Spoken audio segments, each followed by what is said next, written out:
Sa mga balitang pambansa, umabot naman sa 35% ng mga Pinoy ang nagsabing mas gumanda ang estado ng kanilang pamumuhay sa nakalipas na 12 buwan.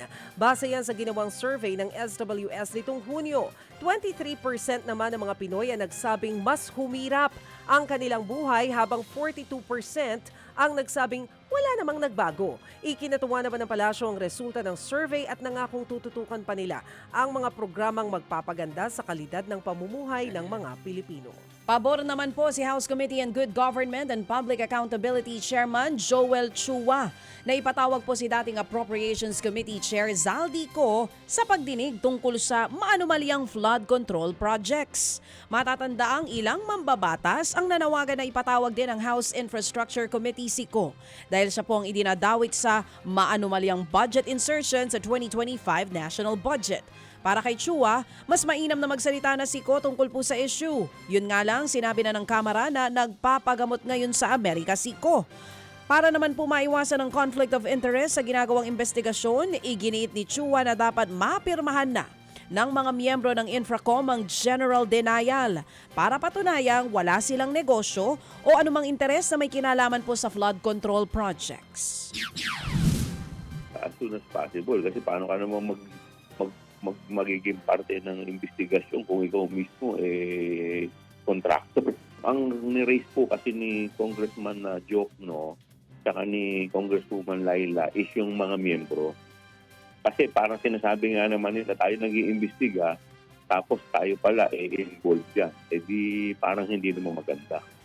Yan nga po ang tinig ni House Committee on Good Government and Public Accountability Chairman Joel Chua.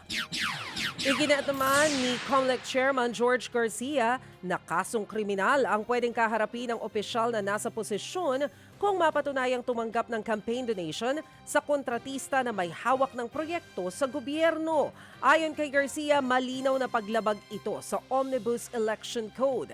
Matatanda ang sinabi ni Garcia na higit 30 contractors ang nagbigay ng campaign donation sa mga kandidatong tumakbo sa national positions.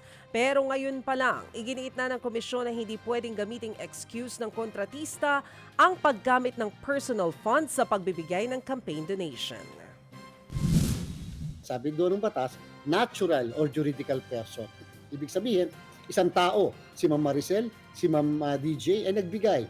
Hindi naman sinabing dapat presidente siya ng kumpanya o hindi presidente ng kumpanya. So ibig sabihin po, natural or juridical, isang korporasyon ay nagbigay. So parang lumalabas po na hindi dinistinguish ng batas kung ikaw ay nagbigay in your private capacity basta ikaw ay nando sa construction firm. Yan ang tinig ni COMELEC Chairman George Garcia. Mga kapatid, brothers and sisters, saan ka pa? Dito na tayo sa totoo. Dito na tayo sa True FM. Mga kapatid, mag-subscribe and follow po kayo sa social media accounts ng True Network PH. Yan po kami, hanapin nyo lang True Network PH, Facebook, Instagram, YouTube, TikTok, and podcast. Mapa Apple or Spotify man yan, mahahanap nyo kami. Lahat ng mga napapanood at napapakinggan nyo po sa programa, nasa social media accounts namin yan. So paano mga kapatid? See you sa social media!